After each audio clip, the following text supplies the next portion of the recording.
All right. Hey, how's it going? It's Sean Vijay Natarajan, and I'm the creator of At the 11:30, a short film I worked on with me and four other people who I have been interviewing. And so I just wanted to take this moment to thank you guys so much for all of the support.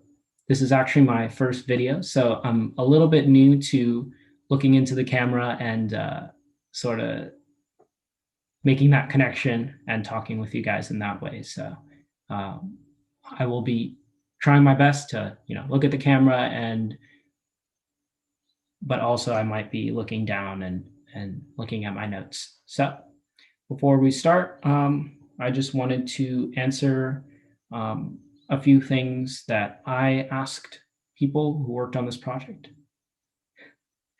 And so for my artistic inspirations, I would say that the big ones for me are Ben 10 and Duncan Rouleau's art on that, and Star Wars: The Clone Wars. Those have been two shows that have really impacted the way I look at art, my art style, and just storytelling in general. I think both of them told really good stories. With Ben 10, it was about coming of age. It was about how Ben 10 started as a teenager and is growing as an adult throughout this journey. And the watch and everything for me was like all kind of separate, but the action was really fun, but it was mostly about Ben 10 coming of age. And that too with Star Wars: The Clone Wars, it was about Ahsoka coming to age. That was something that I looked at. And I think that they told that story really well, especially with the final season and all the action and everything. Like, that's all secondary. But one thing I realized was storytelling is it's all about the human element. It's what we can relate to. And all of the action, all of the adventure, all of those things are there to keep our eyes on the screen, but we are all connecting to these characters on a deeper level because we know the struggles that they're going through internally. That's really important. So I'm gonna get some water.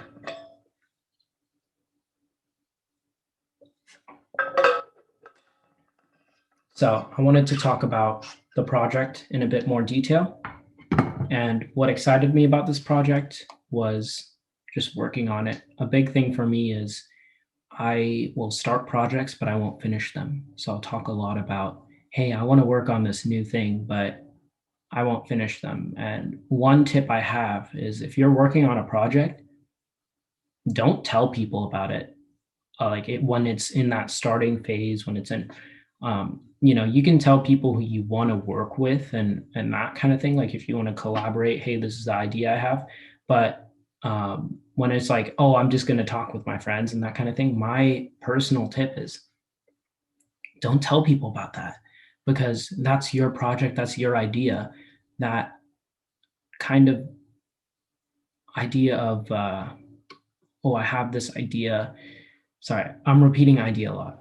My main point is that if you have an idea, make it happen because that passion of, oh, I have this idea, I haven't told anyone about it, and actually making it means you build that level of mystery and people want to see that final product. They don't want to see someone just talking about this concept that exists. I think a lot of people focus a lot on concepts, but it's really about putting work out there. So put your work out there, whatever skill level you are, put it out there. Everyone wants to see it. People want to see your story. And especially if you're a person of color or if you're from an underrepresented community, definitely put your story out there. And for me, it's like it doesn't even have to relate to your race or to whatever. It can be just your personal story, your personal feelings about life. And it's so important to hear that. That's a big thing. And one thing, so yeah, just working on a project excited me. And for me too, like this project was based off of the song That I Miss You by Van Shire. And the big thing was, oh, I heard the song and then the story came along after that. I was just daydreaming while hearing the song. And I was like, oh, like, what if there was a guy working at a store? And especially because I'm working part time at Charlotte Russe. So I have this experience where work can be pretty boring. And so when something slightly interesting happens, it just sticks with me the whole rest of the day. And that was what I wanted to show in this story and at the 11:30. The other main thing for me was I wanted it to take place at 7-Eleven. There's a lot of stereotypes that Indian people work at 7-Eleven, and I wanted the story to take place at 7-Eleven because I wanted to break that stereotype. I wanted to say, hey, you know, what if we took this element of an Indian stereotype and flipped it on its head? What if we had it where there's just a guy working at 7-Eleven and the story's more about his emotions rather than the punchline? And that too, like the character that walks in is Indian and she is not working at 7-Eleven, but she's going there, exploring it. And that's kind of the idea. Now, I didn't name the project 7-Eleven because it's not, don't own 7-Eleven, that kind of thing. So I decided I want to name the project the 11:30, or the store in that universe 11:30, because 11:30 is my mom's birthday and my mom's my world, and she really helped me out through tough times. I might get into that later, but what I want you to know is that my mom's my world. She helped me out through tough times. Appreciate the people that have helped you in your life is something I will stress. Really make sure you appreciate them. Make sure you thank them. Make sure you credit them. If you think you're self-taught, you're probably not, because there's someone that influenced you. There's someone that taught you a lesson. So you're not really self-taught. You're learning from the things you're seeing, and you need to appreciate the people that have helped you along the way, and appreciate yourself too. You've got all this way, and I know we're all very proud of you. And so what I learned from the project was really how to work with a team. This is like the first time I've worked with a team. And one tip I would say is make sure that you treat people with kindness. That's really important. And I would keep a journal if you're working on a group project like this. Like I kept a journal, making sure I knew what everyone's task was, just a journal for myself. And then I set up a Discord thing, and Discord's a really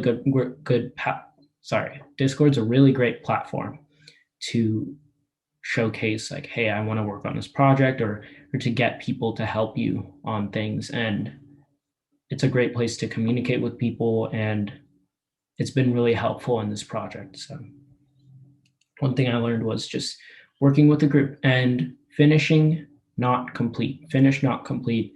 I might say that a lot in this video, but that is something that is really important. Get your thing finished. Finish, not perfect is what I was trying to say.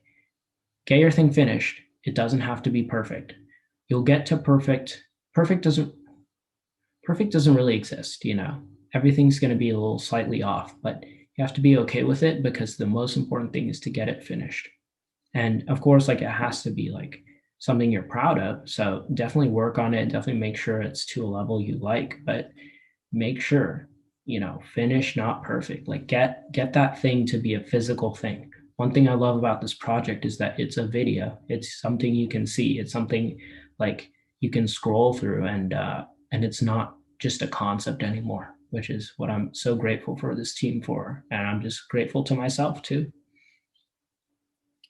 And the skills that got reinforced for me were drawing, composition, storytelling. Those things really got reinforced. And the other thing is that got reinforced is really taking advantage of references. A lot of the backgrounds are done really realistically. And part of the reason why is because the backgrounds have a physical location.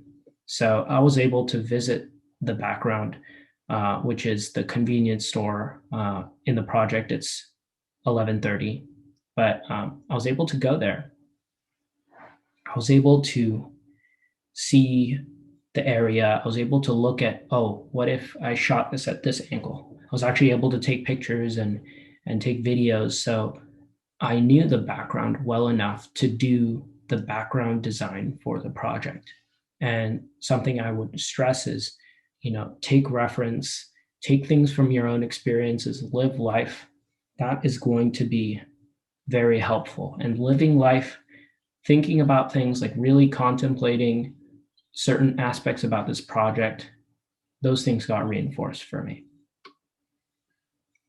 I'm gonna take another sip of water and then answer this final question.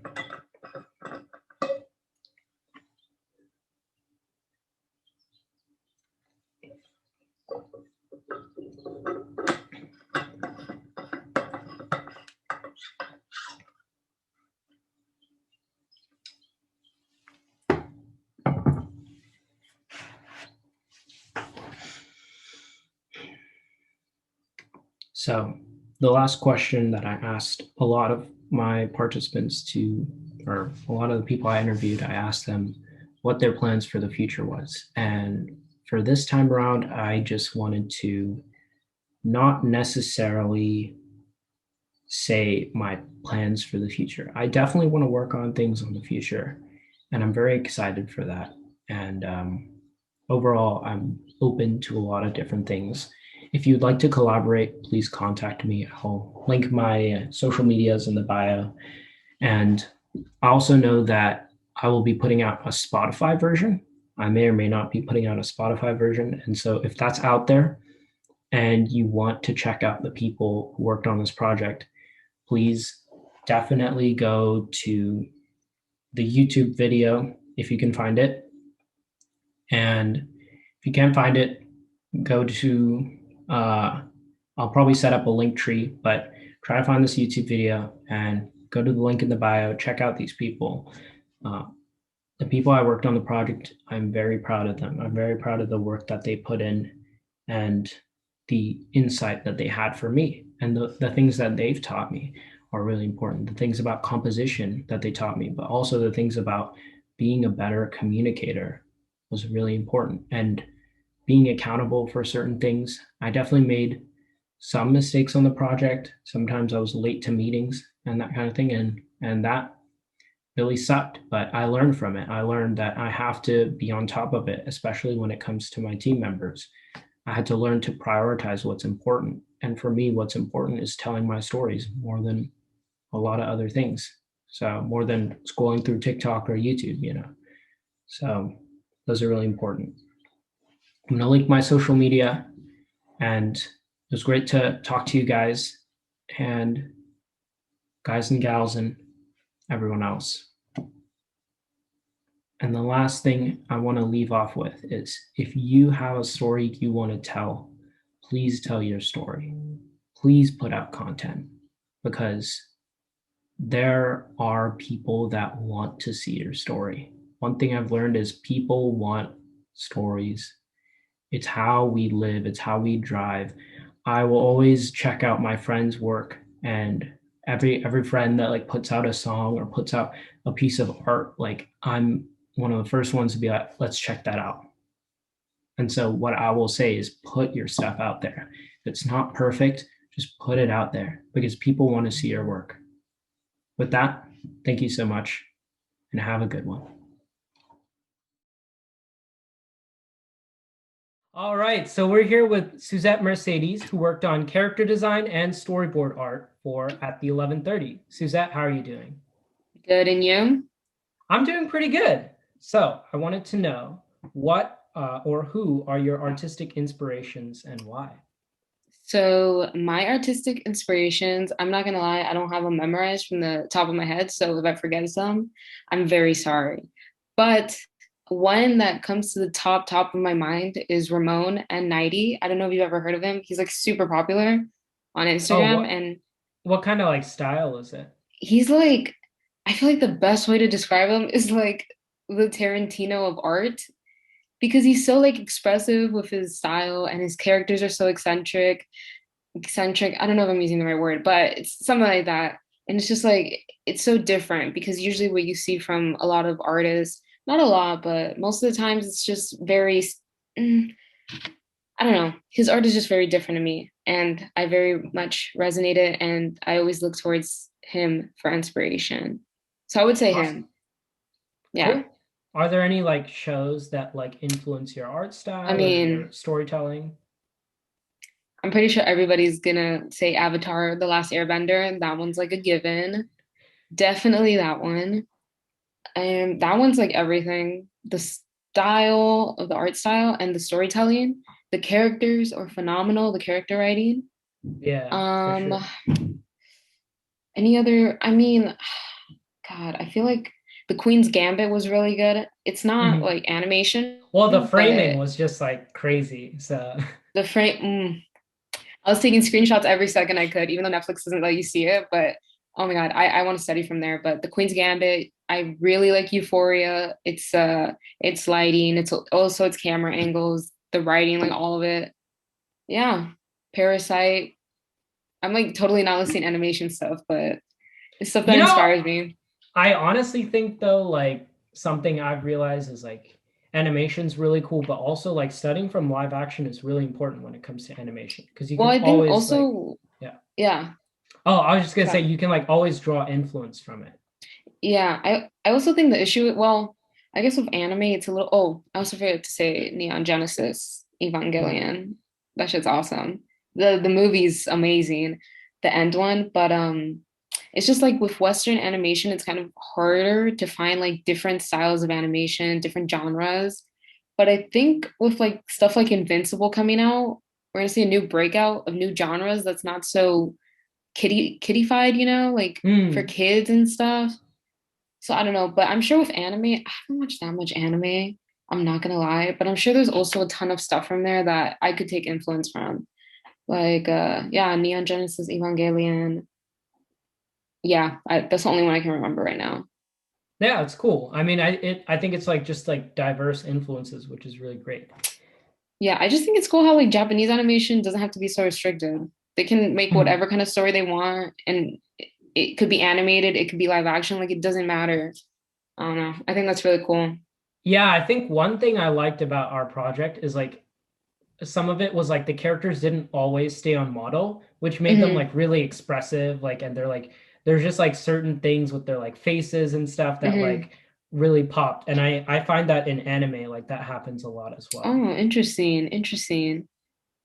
Like in Okay. anime, like they don't always stick to the character model. Like sometimes the Hmm. character will turn into like chibi and like that kind of thing. So, Oh yeah, um, where they like what is it called? They experiment with stuff. mhm. Like in Community basically where they like do a different genre of episode, they experiment. I'm guessing that's what you mean, right? Yeah, exactly. Okay, So, got it. Got uh, it.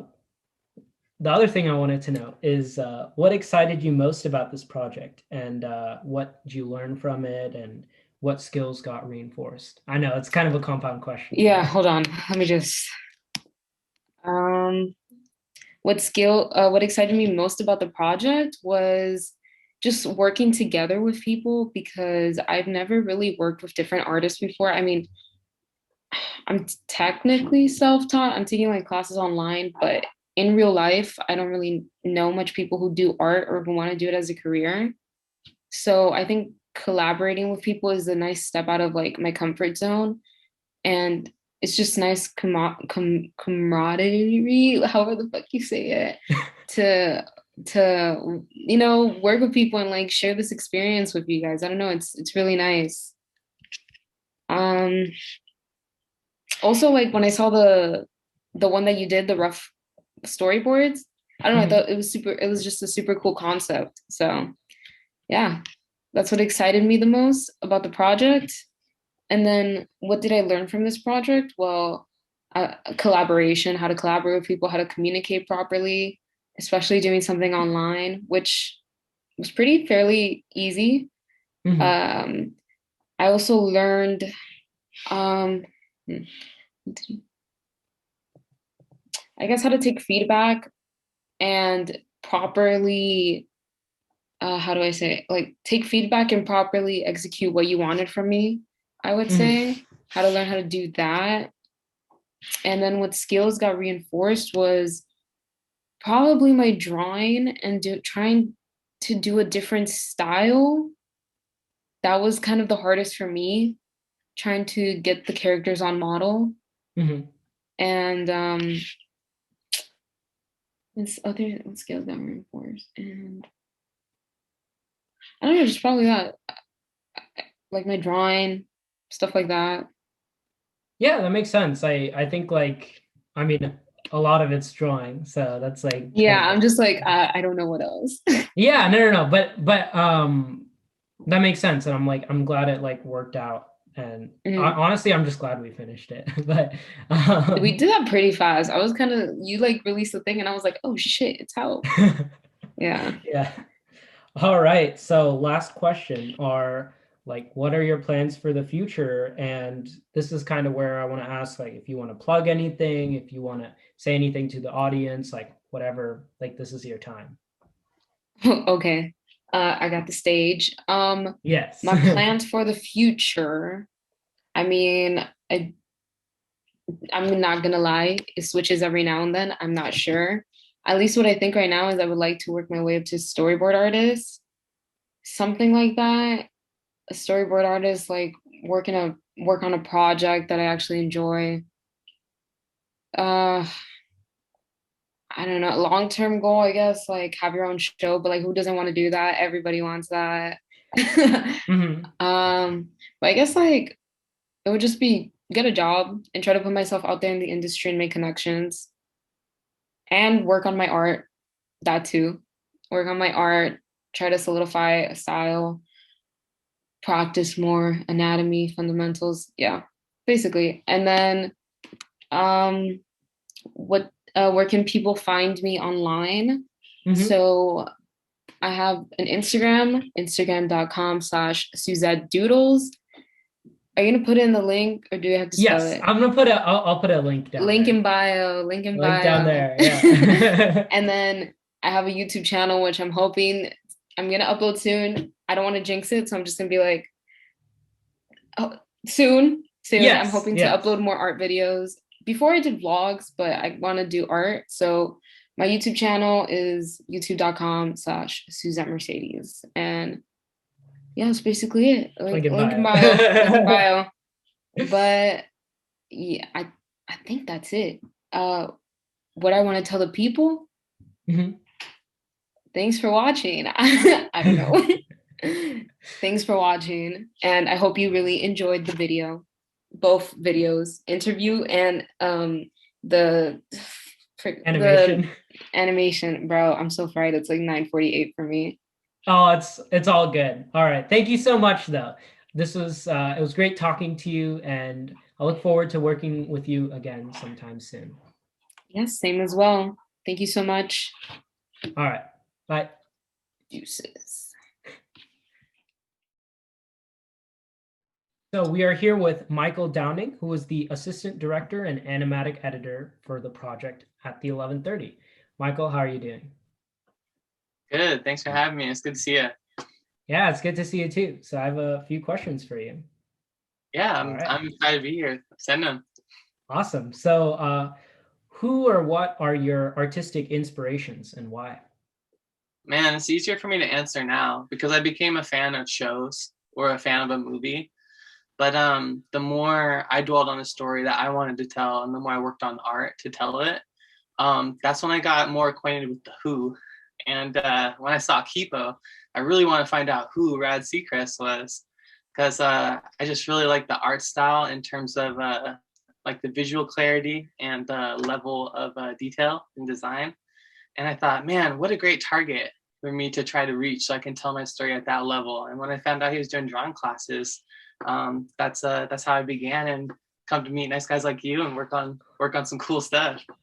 Oh, thank you. Yeah, I mean, I think like Rad has just been like really rad. I mean, like to like set up his own school and to have like this interaction where like, we met on the project because of his school. So I think that was like really great. Mhm. And Um, yeah. yeah, I hope we're making the community proud because it really has been something special, especially Mhm. when I wasn't sure if like working in the industry was right for me, with what I want to do or with the time in my life. So it's been like really encouraging to see people empowered to tell their story. And we met in Ethan Becker's class where we were definitely getting tools to tell our story. And Yeah, that was very impactful. Hmm. So I wanted to know, like, what excited you most about this project, and what did you learn from the project, or what skills got reinforced? Two things definitely come to mind because I had been working on a lot of stuff by myself. And Mhm. so I'm able to produce and press play on what I've made myself. So I was really drawn to the idea of collaborating at different levels in the pipeline and just making something greater than some of its parts, you know? And when we got together and we talked about, you know, our aptitudes and what we like to contribute, and found out we had a pretty well-rounded team of, you know, character design, background design. We had storyboarders. It was really cool. So I was really attracted to ideas like, yeah, I want to press play on something that's way better than I could just make all by myself, and that's what happened. And what was weird about it is well, in animation fundamentals, Rad, he made a suggestion. You know, you gotta try a few things before you find your thing, and sometimes it's not what you think it's gonna be. Mhm. And in Ethan's class, you know, I kind of started to really like editing. Like he said, like that's where the magic happens, baby. So Mhm. you know, it was really cool to like think about recomping and thinking about the kind of revisions a director might make. So I was really humbled and honored when you asked me to take a look at the boards and see if we could cut, add, revise some stuff so we can hand it over solid to our team. Yeah, I like definitely feel like so much of the process is like editing, like because once you get the final edit in, Hmm. then you can just like finish up the like it's just getting to that final step, which the final step is hard, but a lot of the work, like a lot of what's gonna the foundations that Hmm. happens in the edit. So I thought I that was really cool. I think you're right, and it was really important to me to hand it to the team as well as we could get it Mhm. because it's probably one of my own weaknesses where I'm in the middle of a project that's just grueling because I didn't nail it as early as I could. And so I find myself, you know, kind of overcompensating for not just taking the time on a good quality board. And Yeah. I really got to thank Issa and Jacques too. Oh man, how awesome was it be to have like second opinions say, oh yeah, yeah, yeah, great idea, or like, well, what about this? Oh yeah, I really do like that. So it Mhm. was really cool how well we gelled on it. And yeah, it was really fun. One of the skills I took away out of it is getting a little more out of my programs. Working in Clip Studio, there's some batch commands where you can move some stuff around on the timeline and then reorder it in the order it appears. So when I sent you back an animatic edit, you could say, okay, well, let's take a look at frame 40 or so on. And so being Mhm. able to share those projects back and forth and be able to speak the same language when we're talking about shots, like that was cool, and that's something that I do on my own, you know. Yeah, that like it was really cool to communicate certain things, and then like I think like there were times where there was like miscommunication, but like ultimately like it all came together. So it's like it's great. Yeah, I'm glad we ping ponged enough to feel like we all like gelled on an animatic. Mhm. Mm. Yeah, it was great. Well, and Uh, to be honest, you gave us a lot of great stuff to start with. You know, oh, we had little to edit because you made a great board, man. Thank you. Yeah. Yeah, But I mean, honestly, like the edits that come into mind was like when she like walks in the store. Like that was a huge moment. And like in my original boards, like I didn't really make a big deal out of it. I just kind of like had her walk in, which like, I just kind of it was like an initial draft. But like when you guys had that idea and like when you guys put that together, that was the big thing for me to be like, oh wow, like this is really cool, or like this is something really special. And like there were definitely like certain things I didn't even think of, like, and I saw the boards and I was like, oh wow, this is way more concise, or this framing is a little bit better than what I originally had. So yeah, it was yeah. definitely. Four heads are better than one. I know, yeah. I mean, like, so I honestly like sometimes it gets crowded, but like it was worth it because like you get these ideas, like you get certain things you didn't think of, like are there then. I think you really helped us out by helping us establish our roles so we could make our contribution. It was role specific, so it didn't get too confusing. And then, you know, having like a creative lead like you to bump or dump stuff was cool. I think the joy of it was that we gelled as a team so well that we were all kind of reaching for the same thing. Yeah, I mean, honestly, I really have to thank you because like I it's very like I'm very honored to have your respect, especially because like I'm just like 19, and you're like a father, like it's like and it's like for you to still equally respect me, for you to like listen out to my ideas, like that's like super meaningful to me because it's like it shows like, oh, like I have this value or I have this thing that I'm able to show, and I'm just super grateful for that. And I think like it really is like a perfect team in many ways because it's like we didn't really have like any conflicts with each other, and I'm grateful for that, that sorry, I have like a weird, I don't want to jinx anything, so but the idea is that we all like gelled together, we all put this thing together, and I'm grateful for that. Well, respect is much deserved, man, because in age maybe there's a 30-20 kind of difference, but in art, like, I'm looking up to you, bro. Oh, thanks. No, I mean, honestly, like I think a lot of it too is like with Indian culture and stuff, it's everything's age really, like Oh yeah. and it's like there a lot of it is like even if you have something important to say, it's like the older person is the one that has all the wisdom. So it's like um so I think it's both very interesting. Like it is very good to respect older people. But then again, it's like it's so nice to have older people respect your voice and your opinions.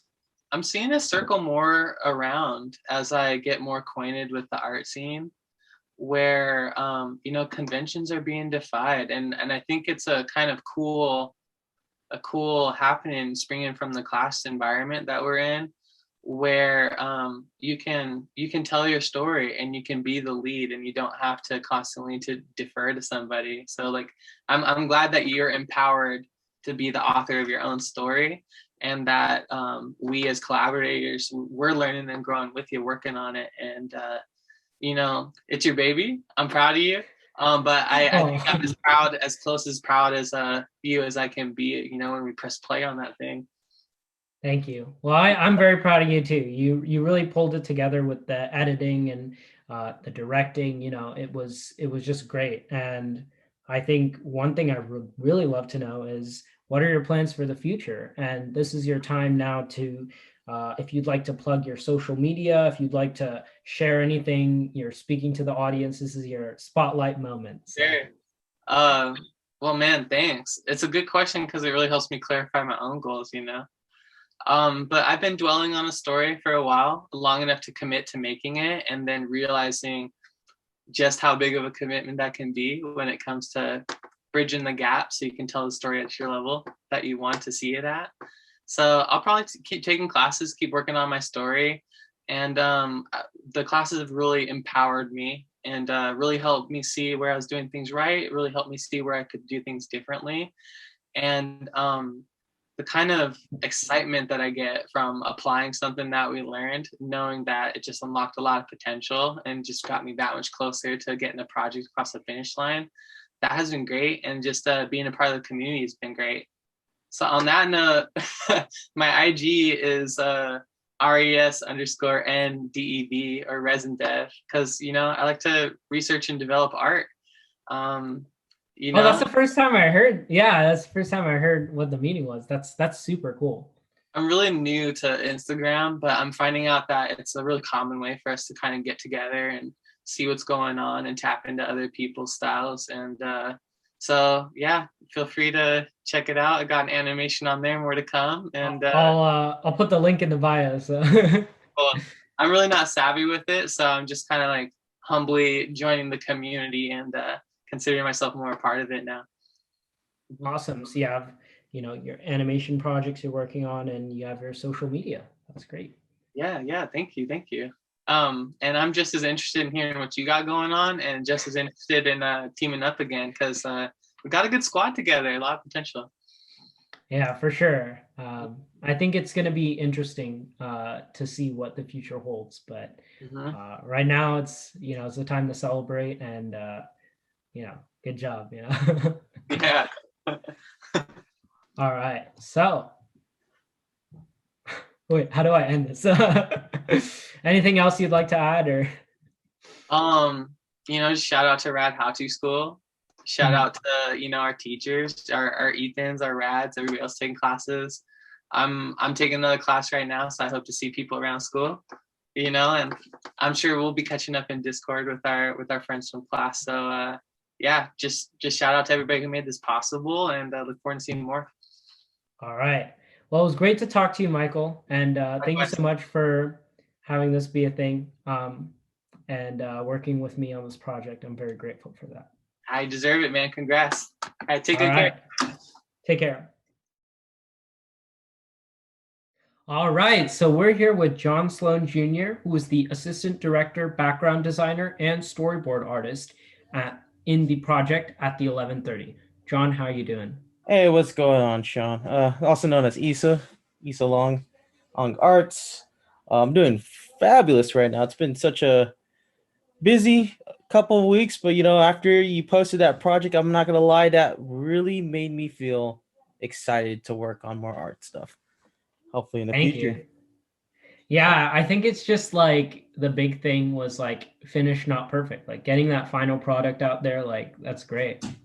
Yeah, no, definitely. I think again the amount of camaraderie we had on the team, especially since we were like, I'd say 5, 6 people who different parts of the world, barely know each other at all, was part of Ethan Becker's class, really decided, hey, we're gonna just go in and just expand. We're gonna go in, we're just gonna take what Ethan told us and just go out there in the world and make some wonderful, creative, story-driven art. Yeah, and make it. And then he like posted that thing on Instagram. You go, what? I know. I was like, dude, senpai noticed us. Yeah, like he mentioned, the story mention was great. Yeah, very good. Yeah, no, I appreciate it though. But it was an honor, and I'm ready to work, ready to hop on and get on more projects. Yeah, so I'm just here to ask you a few questions. So just to start off, like what or who are your artistic inspirations and why? Well, I'd say a lot of my artistic inspirations tend to vary based off certain times of my life, but I will tell you, it did get my start. Funny enough, I didn't get my start with an animation more per se. I did like a lot of everything's like video games more often, and I'd say concept art in video games, especially for the games I like, was very interesting to see like how a certain piece of art can translate to final. And I thought, oh hey, I wanted to do that.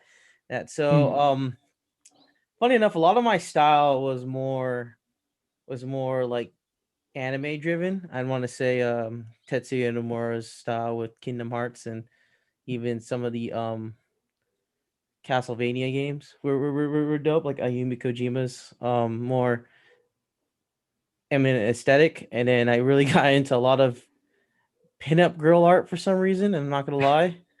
the classic. Oh my gosh, or like Sam does art stuff where it's like yeah. And I'm not gonna lie, as much as that's like kind of fun, it gets a little old, and now I think my style is more broadened with you guys and stuff. Like I think with adult animation, especially since working on this project, like you said you wanted similar to Close Enough. I'm like, I don't really like that style works, and it works for that specific audience. But for me personally, I like that more anime realistic style.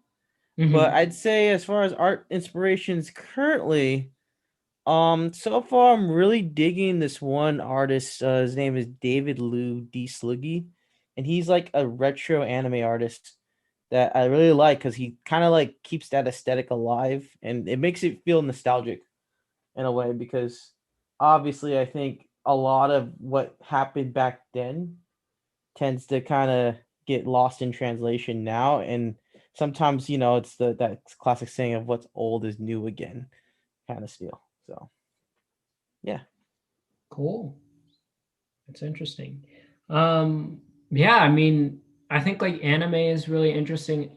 The thing I found with anime is like they really will sometimes break the character proportions and like really experiment, and that's what I like doing in this project, is like having the characters be expressive and like, they're not always on model, but I think like the point is like to really have that expression come out. Of course. Yeah, I think especially since we were trained by Ethan Becker, especially with his latest video and that dead face one. That one was actually interesting because a lot of the pinup artists that you kind of like are those ones, they tend to kind of have that like same face or a little cracked smile here, but it's not like anything that would push the character on who the character is. If that I makes sense. find with dead face, I think a lot of it is like I think the artists sometimes they do it on purpose because it's like to have like a sort of quality of like, oh, this is like a pristine figure or this is like a ideal person where it's like their expression is blank because it's like you kind of fill in the gaps. But I think when you start putting in like really expressive things in characters and in illustrations, it fleshes out the character, and instead of the character being like this fantasy thing, it's a real thing. Yeah, and I think that's why I gravitated towards that realistic art style because it's like something that could possibly exist, but it still feels like hyper realist if it makes sense. So yeah, but yeah, Cool. that's pretty much it with that. Awesome. Yeah, so I guess moving on, like what really excited you most about this project, like, and what did you learn from it, and what skills got reinforced? I'm not gonna lie though, I think prior to this project, I guess why I chose to get on it was because sometimes I myself don't have a lot of accountability. Sometimes when you have projects, they tend to go forever and ever and ever. You just don't see an end to it, and you make the scale go bigger. It's difficult, and the fact that having a project where I kind of had a bit of a director to follow and a boss per se and what he wanted to do, it felt very helpful to have because even if it's like sometimes like having those accountability partners of like, oh hey, I don't feel like I could do it and I don't feel like doing it, but it's like, nah, man, you gotta get done. We have to get this done, and Yeah. that's that accountability that I think we all need, especially because I think we tend to get over ambitious.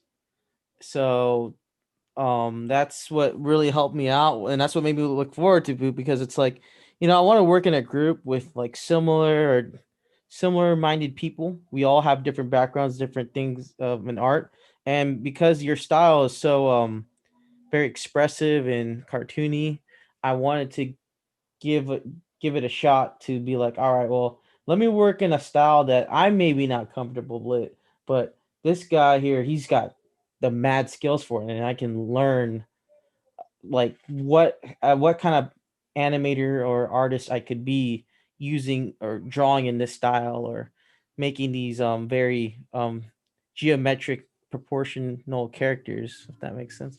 Oh, thank you. Yeah, I mean, I think that was like one of the reasons too. That I was like, let's do this project because I was like, I need. I think a big tip out there, like I'll give, is when it comes to uh, doing art or doing anything in life, it's knowing yourself and knowing, am I like being honest with yourself? Like, am I going to be held accountable to my own goals, or do I need someone to hold me accountable? And it's okay if you need someone to hold you accountable. I mean, like a lot of my teachers and a lot of the people in my life, like I try to look to them and be like, hey, I don't want to disappoint my teachers. I don't want to disappoint my family.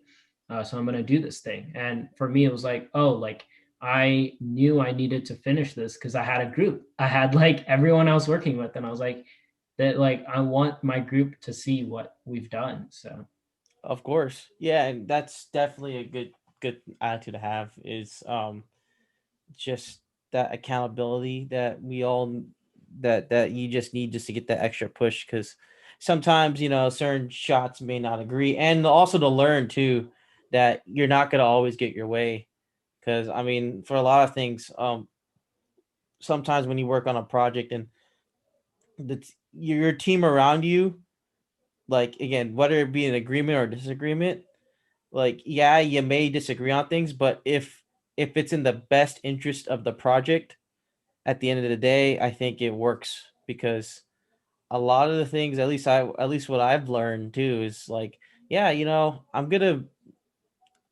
don't want to, like, again, step on anyone's toes either. And that's one thing that's what the accountability is there for. It's just so that way, you get put in check saying, hey man, just so you know, that this is how the project's going to be run, and we'll take whatever idea you got. So like, again, some ideas were obviously put on the cutting board, and that's a better way to have that sense of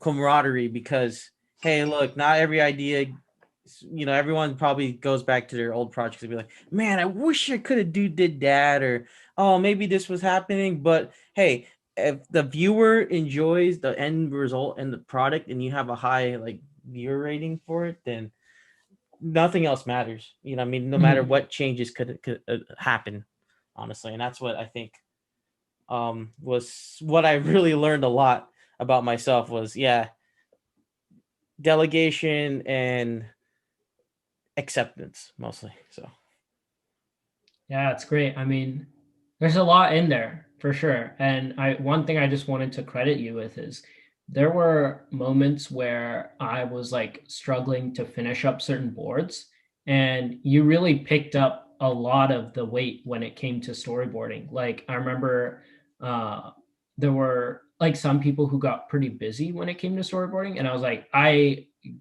gave you the boards, you were on time every time. And then I could ask you like last minute, hey, can you do these boards? And you're like, yeah, sure. And then you whip them out, and it was like crazy. And like I just wanted to say I really appreciate you for that, and I really appreciate the work you put in. Thanks. I mean, I didn't really do much. I mean, I give most praise, especially for the actual grunt work, to you and Jacques on the project a lot, and Rez, since you are like the big three people that kept me on time. I know towards the end, my apologies, I'm not gonna lie, I was a little bit behind the curve because I got busy, but I'll at least tell you this: I think the fact that most of the boards, like I contributed, were in traditional pen and paper kind of proves that you really don't need all this expensive software to make good art or to get an idea across. Freaking penciling a thing on a napkin, or like, ketchup art, for crying out loud. Like, I mean, yeah, go ahead. Sorry. I was just gonna say, like, the big thing. I actually apologize. I think I was talking about Jacques, because that, like, I would send him boards and he would just like finish that up. So, but like one thing that was super helpful was like your edit for when she was walking in the store. Like that was huge because I didn't make a huge moment out of it. But like when you suggested like having these angles, like having this shot, like that really like helped the project like immensely, because it brought it to a different level. And like if you look at the boards or like the animatic, like right at the moment she walks in, like the music really cues up, and I thank you for that. Like that was like an amazing suggestion. And the other thing was like when she's walking out the store, that angle that you decided to do with the table being a little lower, like that was super helpful. It made the shot a lot more clear. And yeah. Thank you. I mean, honestly, it was funny enough on your Discord. The first board, when I first saw your storyboard compared to the other group projects people were putting together, I was like, I feel like we can get this done within less than a month, because your scope was very reasonable and realistic. And when I first watched your boards, it definitely, like, obviously it obviously, like every project, it needs a lot of work. There's only an amount of time you can do for one person.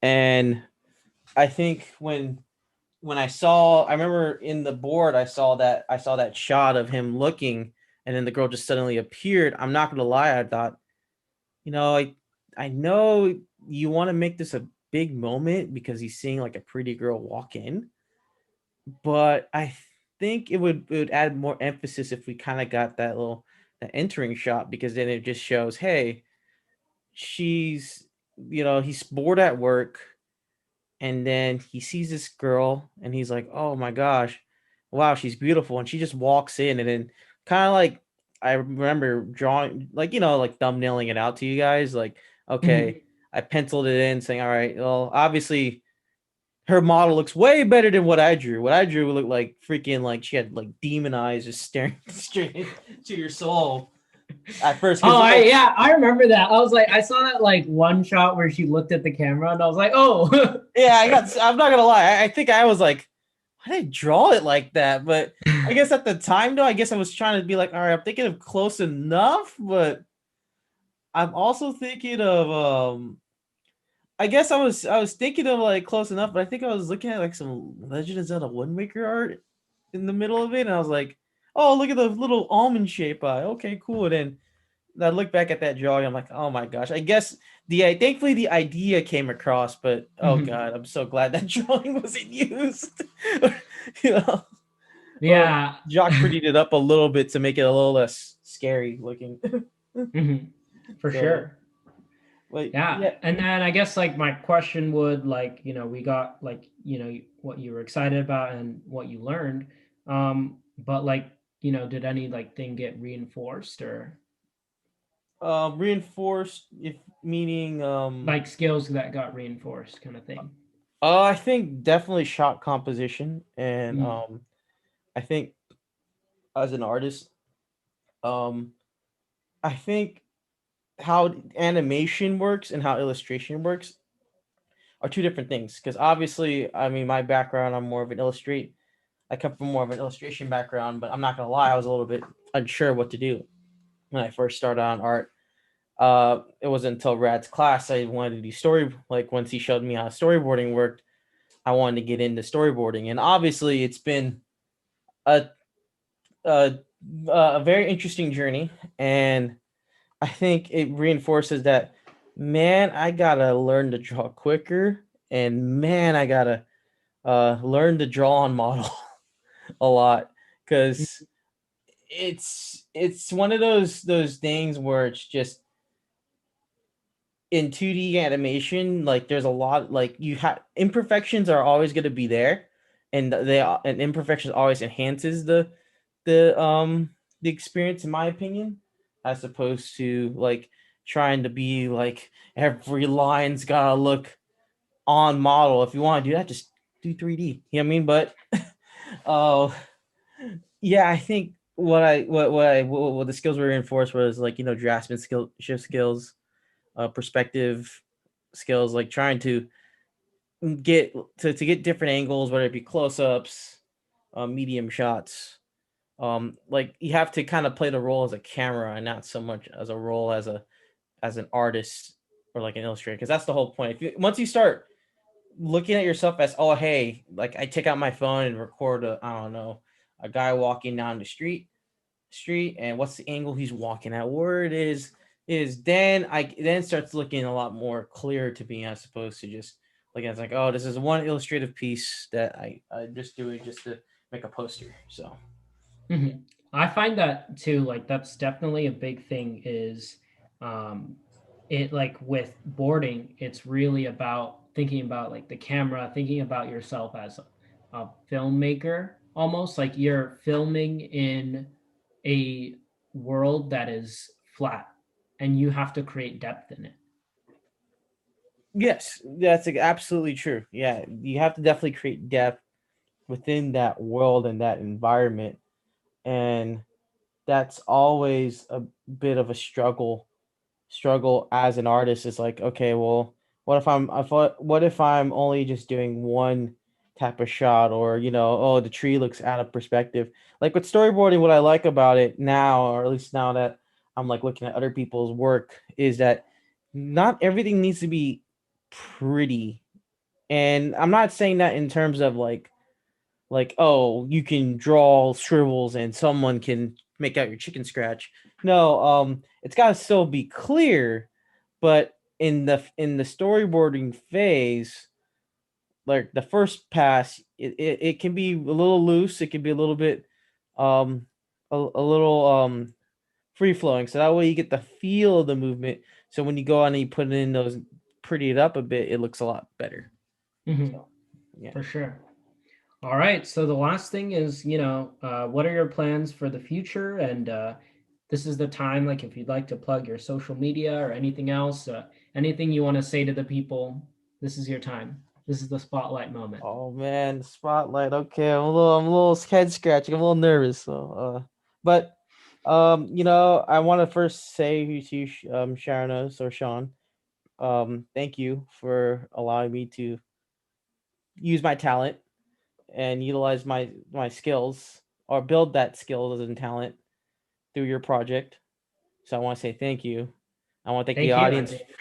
Yeah, Sorry, I mean, like, I gotta say, like, no, thank you, because like, it's your hard work in this project, and it's really like whatever you were able to put into it, like it tremendously helped. So Yeah, no worries. And I want to thank everyone on the team, especially too. I want to thank Rez, Jacques, Suzette. I want to thank those people. Freaking absolutely amazing work from you guys. You can find me on Issa Long. Issa. It's gonna be spelled actually with a one. yeah, SA. I'll put the link in the bio, but that's the Yeah. Instagram, right? Yes. Well, it's all of it. So I have it on Linktree, so that way you don't have to like list the alphabet soup worth of links. It's just right there. So yeah, so like I have a link tree with Issa Long there. And you can find me there. Currently in the process of doing some smaller projects. I do have 2 in the works, which actually I have talked to you, Sharonos, about, but I'm trying to kind of get some tools developed before I talk about them. And I'm currently taking on commissions and doing some illustrated fan work just to kind of make myself a little relevant, not trying to stay behind the curve or be like, I post once and then now I'm done. So, Yeah, you know how it is. It's the struggles of being a social media artist. influencer. Yeah, really. Influencer. Well, like I said, I'm not. I want like influencer, sure, but um, I I kind of want a nice audience, mixed audience. I want to make sure to focus on the art, and Yeah, yeah, and especially it's. since Oh, I'm sorry. not. Oh, you're fine. No, it's just I'm not really a guy that likes to kind of show off my personal face or anything like that.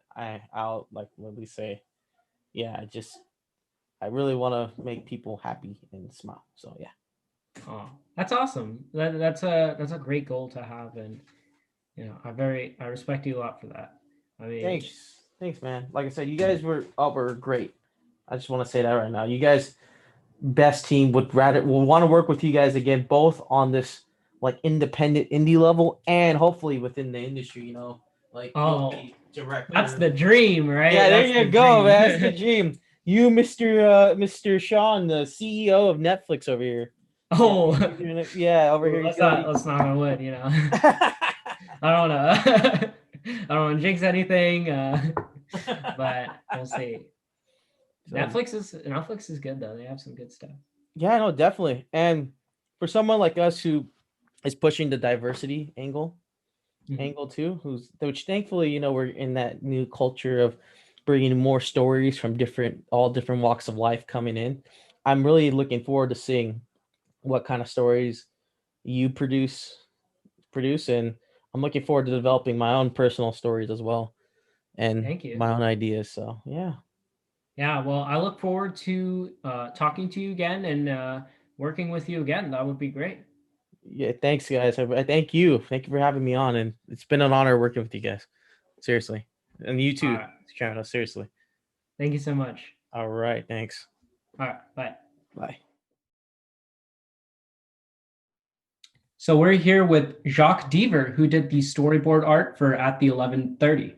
Jacques, how are you doing? I am doing quite well. How about you? I'm doing pretty good. All right. So what I wanted to know is who or what are your artistic inspirations and why? Um, I get a lot of inspiration from a lot of different,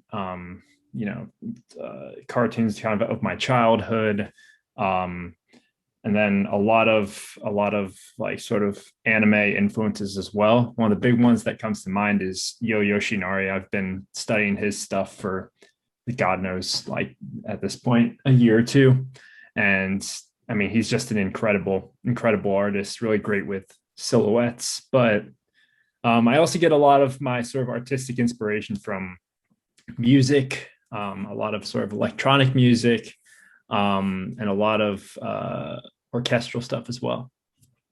Oh, that's pretty cool. Yeah, I guess like that's interesting that you get inspired by music because I feel like similarly too. Yeah, I used to be a musician before I kind of went down this journey, so it's kind of I can't get it out of my head. It's part of me. Yeah. Did you like play like guitar or like were you a singer or? No, I was actually a producer and composer. And so my big thing was that I would make a lot of electronic music and a lot of like pop music. And then I would dabble in the sort of video game music scene as well. So kind of a lot of just all over the place exploration. Yeah, that's really cool because it's like you can kind of bring a lot of like animation and art storytelling is like it's about rhythm. So it's like Yeah. how are these characters moving like and I think like movement and like rhythm like they're so connected and like music's part of that as well. Yeah, I completely agree, and that's why. I mean, that's why we have music videos. Yeah. Why, like it's just another way of storytelling, and any form of storytelling you have has rhythm to it. It has a beat, it has a rise of tension, relaxing that tension, and sometimes in ways you don't expect or you don't even like, but it takes you on a journey all the same. Yeah, so I guess the journey I wanted to talk about was working on this project, and I wanted to know, like, what excited you most about the project? What did you learn from the project, and what skills kind of got reinforced?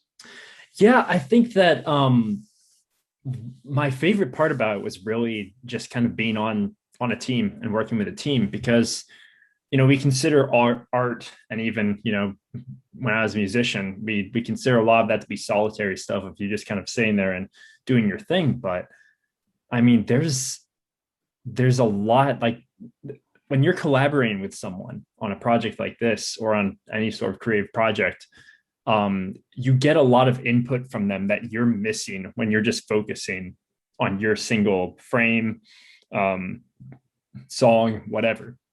Completely, and so yeah. the fact that being able to work on this project with a group of people, I I think is a really refreshing way to just work creatively, and that way you can kind of bring your best stuff to the table, and I mean even your worst stuff, and maybe someone will like it and throw it in there, but Yeah. but yeah, I mean it's I love the process of it, and I mean that was my favorite part of the whole thing.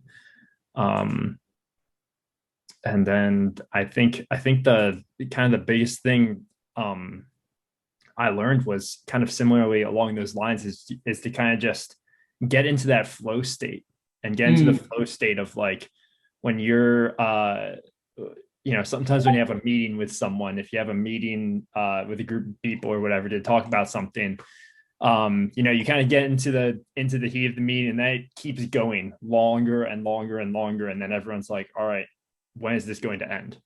Mhm. You can avoid that, and you can just kind of get a little warmed up with your people. Maybe like when me and Rez were working on some of the storyboards for a little bit, you're kind of just warming up into it, and then you get into that flow state. And it's in that flow state when you and the other person are kind of in your best sort of creative mindset, you should just let ideas go and just let them pass, put them down, and like move on to the next one, because you're going to be able to have so much stuff from that moment in the meeting, that one flow state, that you can then spend the rest of your time just like cutting it down, chiseling out that piece of marble, now that you have the actual shape of it.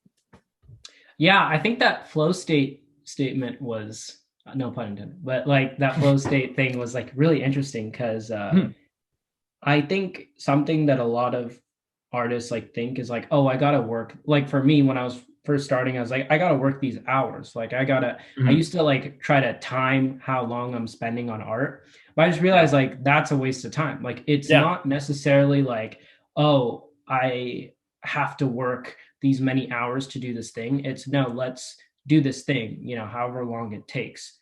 Unless, of Totally. course, if you're working for like a company and stuff, like you have to track those hours because that's how you're getting paid.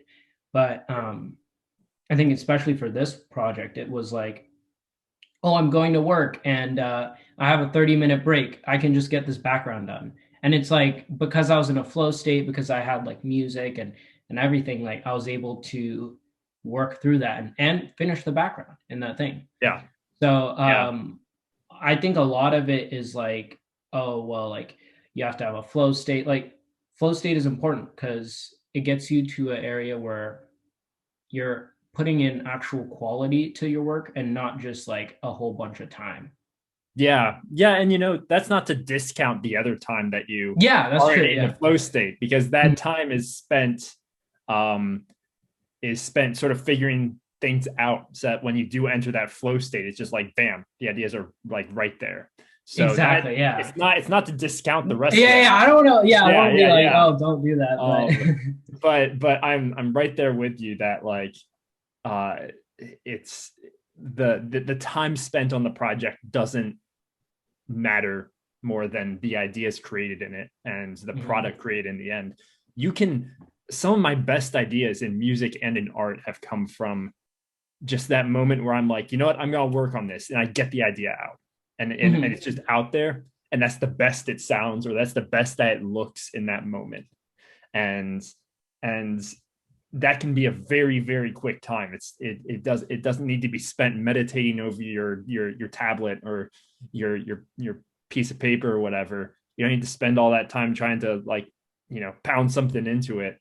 Just like if you just like in a very short time, you can create something really good, and then just be okay with that. Just be okay with it. That product. Yeah. At the end of it. So like having it be finished and not perfect. I don't know. I probably said this in other things, but I want to like reinforce it, especially for like, young artists who are like, oh, I need to draw like this artist. Like you're going to get there, but yeah, you got to get it done. Like, yeah, you got to get it done. Got to get it done, move on to the next thing, take those lessons and apply it to it. Like no professional artist is holding on to a piece for years, chipping away at it. No, that's a myth. That's not real. Yeah, I remember I had this one comic series. I was like, oh, it was such a good, or I thought it was a good idea at the time. But like I kept working on it for like years, and because it wasn't perfect, I was like, I gotta do another draft. It never got done because I kept and then like the other thing too was like I lost track of newer ideas. I was working on the same idea, but like there's so many new things you can do. Right. You're holding yourself back by holding on to that other thing that you're trying to like make perfect.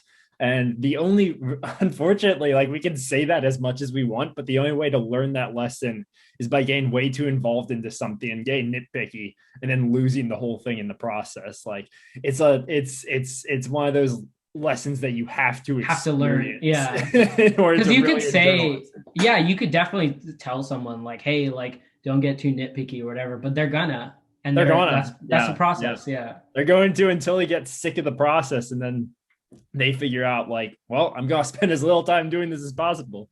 So. Oh, completely. And then like the whole, like, I remember too, like hearing like, oh, your ideas have to be like original. And so I tried to make original ideas. And it was so hard because I was like, I didn't look at anything. I didn't experience anything. It's nonsense. Yeah. It's like crazy. Like you can't draw them. People looking at your stuff, they're not going to have the same background that you do. So same influences. You're automatically bringing new things to the table just by, I don't know, like copying someone else's idea. By just doing that, you're bringing new things to the table. So, and whether you like it or not, in the end, even if you just like straight copy something, your way of internalizing how the original was is going to come out in what you do.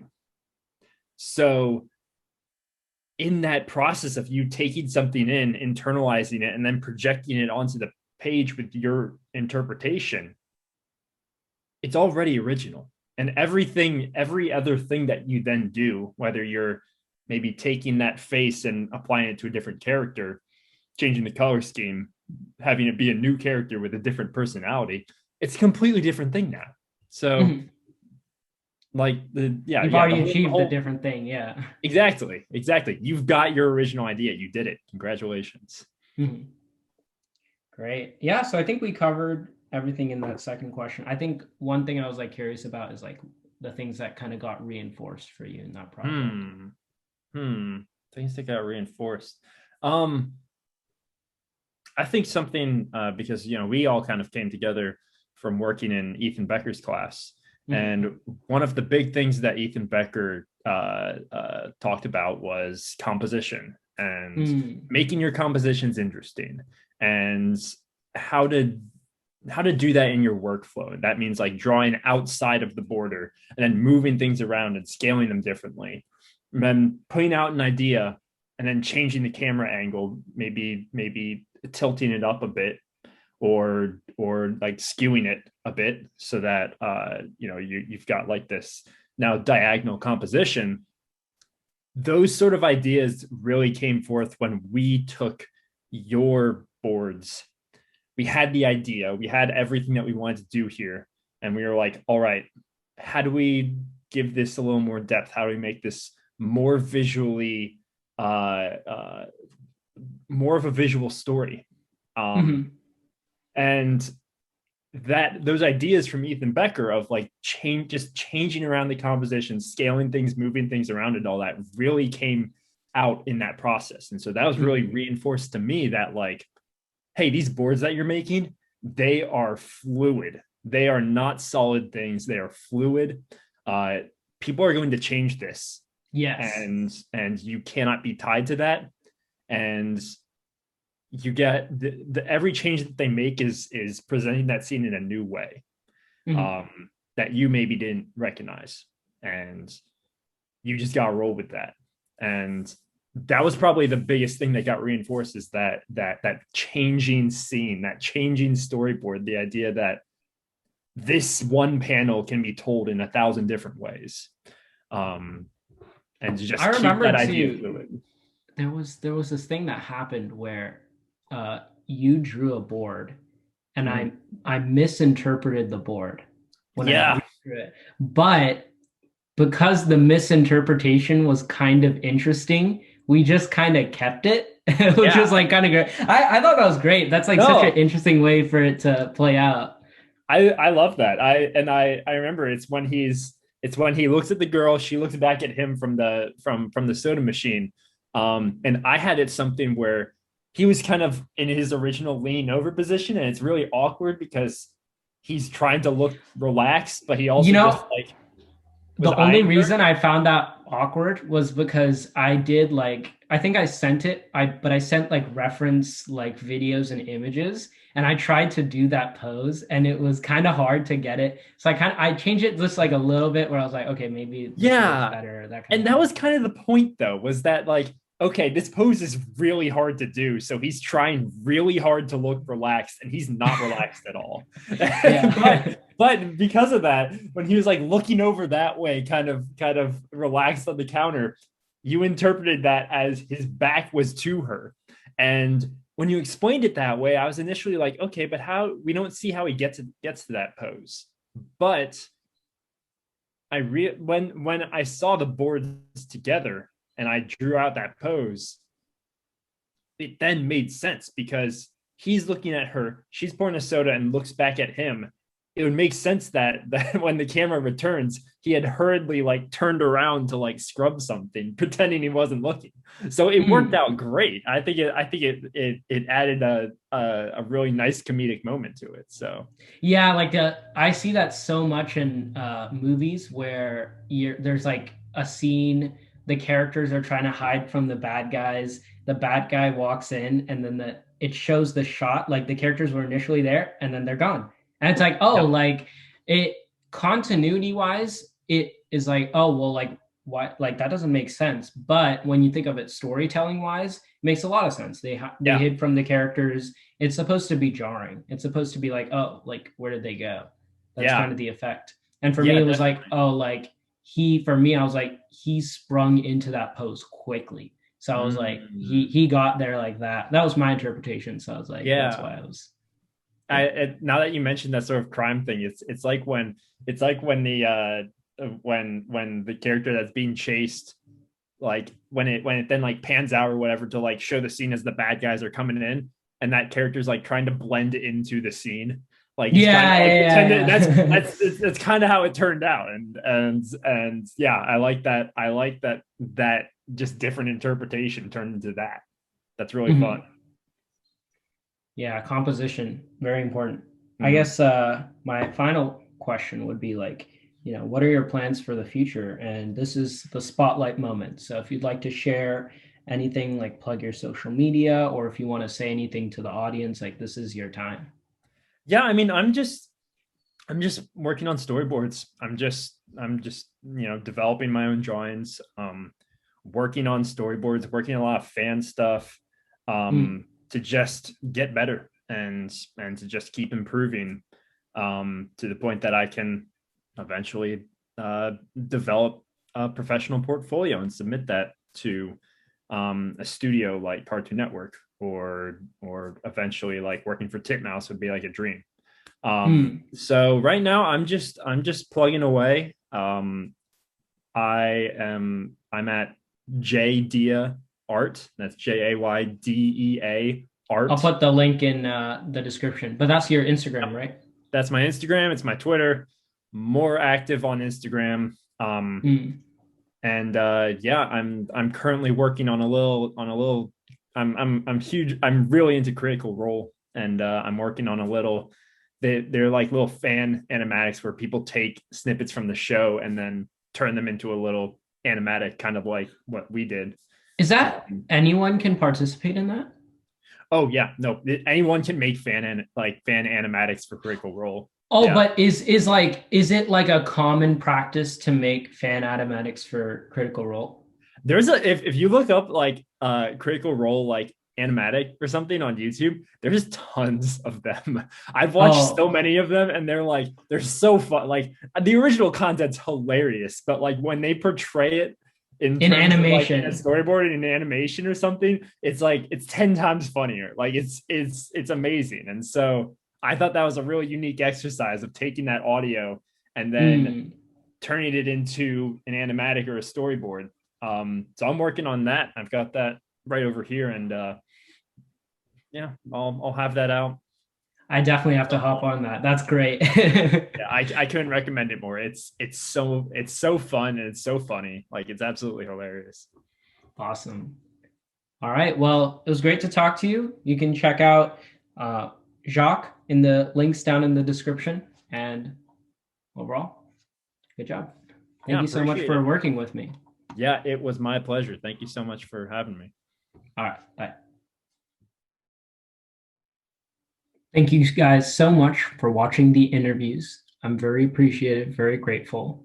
And I wanted to let you know if you wanted to check out the artists, again, link in bio. If you're on YouTube and if you're on Instagram, head on over to YouTube, check out the link in the bio. Thank you guys so much. And I hope you have a good one.